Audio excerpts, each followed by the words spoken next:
All right. Shalom, shalom. Start by giving all praise, honor, and glory to Yahweh. Bahashem Yahavashai. Bahashem Rachaha Kodash. Double honors to the apostles, elders, and bishops of Great Millstone who do well. Peace and salutations to the Akim doing the work, and in truth and in sincerity across the four corners of the earth. All right, this is your brother Amawan Ariala with the GMS Miami Heroes Camp. And today I wanted to touch on the topic in regards to, why is the so-called Negro, Latino, Native American here in America, okay?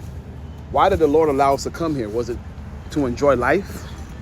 Was it to be abundant in things? Okay? The Heavenly Father didn't bring us here so we could have a good old fucking time, right?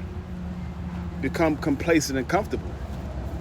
We were brought here to serve punishment, man. We were brought here to serve out a captivity. Why? Because we erred from serving the Heavenly Father.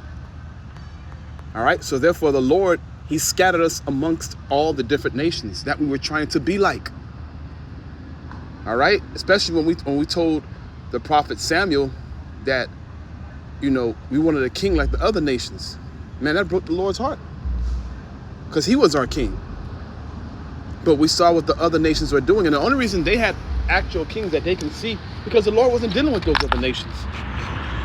The Lord was only dealing with the nation of Israel. So He gave them kings, but you had the real deal, Holyfield, no duplicate, true blue power, man.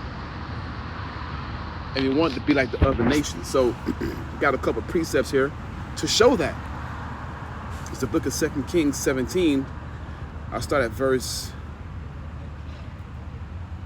7, right? Why Israel fell. It's a perfect topic. It says, for it was so that the children of Israel had sinned against Yahweh, their power. Their power. He was not the God of all the other nations. He was the God of Israel. And we disobeyed Him. All right? We sinned against the Heavenly Father, which had brought them up out of the land of Egypt. Okay, the actual Egypt. Now we're in, the Lord brought us back again into Egypt again. When you read Deuteronomy 28:68, that was Moses prophesying that we would go back into captivity into Egypt again. Not the real physical Egypt, but the spiritual Egypt. Okay? And we would be taken there by the way of ships. And this actually happened in time, bro. This actually happened in real life. So it says, which the Lord their God, which brought them out of the land of Egypt, from under the hand of Pharaoh, king of Egypt, and had feared other gods, and walked in the statutes of the heathen, and whom the Lord cast out before the children of Israel. So we started worshiping their gods, right? Committing spiritual adultery, fornication. All right?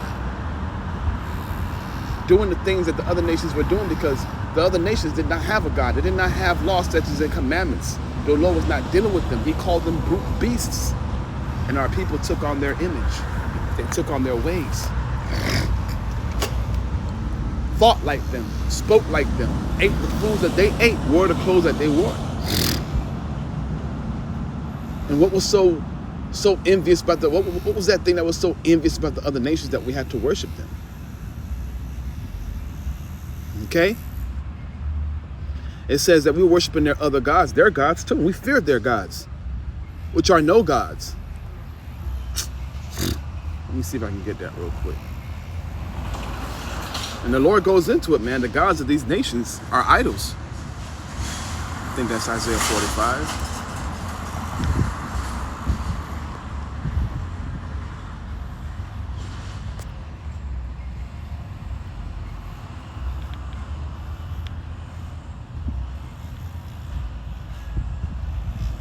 Psalm 96 and 5, Salakia. For all the gods of the nations, right? All the heathen nations that are round about, excluding the nation of Israel, all those gods of the nations are idols. But the Lord hath made the heavens. Yahweh hath made the heavens, right?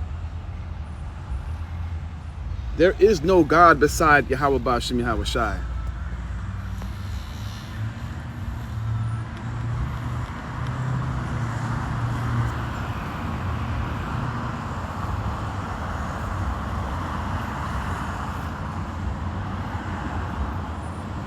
All right, Isaiah 44:6.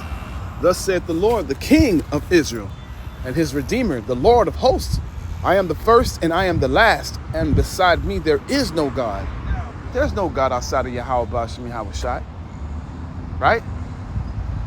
It's telling you plain and simple. But what happened? We wanted to be like those other nations who walked in the statutes of the heathen, whom the Lord cast out before the children of Israel, and of the kings of Israel, which they had made.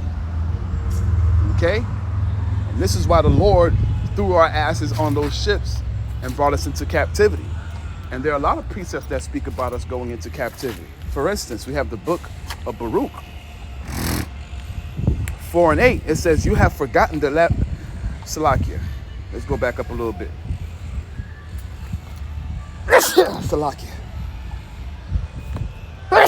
Salakia. It says, be of good cheer, my people. Baruch 4:5. All right, the memorial of Israel. You were sold to the nations, not for your destruction, but because you moved the Most High to wrath. Salakia. You are delivered unto the enemies, for you provoked him that made you by sacrificing unto devils and not to the Most High God. You have forgotten the everlasting power that brought you up, and you have grieved Jerusalem that nursed you. This is why we were put into captivity.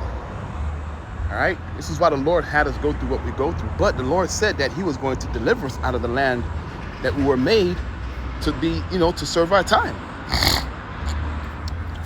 And that he would give us salvation out of those lands. Okay? Let me see. I think it's in the book of Isaiah 11:11. Yep. It says, and it shall come to pass in that day the Lord shall set his hand again, the second time, to recover the remnant of his people, which shall be left from Assyria, and from Egypt, and from Pathros, and Cush, and from Elam, and from Shinar, and from Hamath, and from the islands of the sea. All right, and he shall set up an ensign for all the nations, and shall assemble all the outcasts of Israel, and gather together the dispersed of Judah from the four corners of the earth. So we were scattered, man. And the Lord said that he was going to set up an ensign, and that ensign is that 12 tribes chart. When we go out there on the weekends, week in and week out, we got that chart. What do you think they're looking at, man? They're looking to see if they're a part of that of a tribe, depending on where they're from. But we were brought here to serve our captivity. All right? And until Jake really understands it and gets it, all right, you're going to have one expectation of Babylon, but you're going to get another. So, Lord willing, that's what's edifying. Just want to do a little quick hit. Want to give all praise, honor, and glory to Yahweh B'Shem Yahweh Shai, B'Hashem Chachodash. Shalom.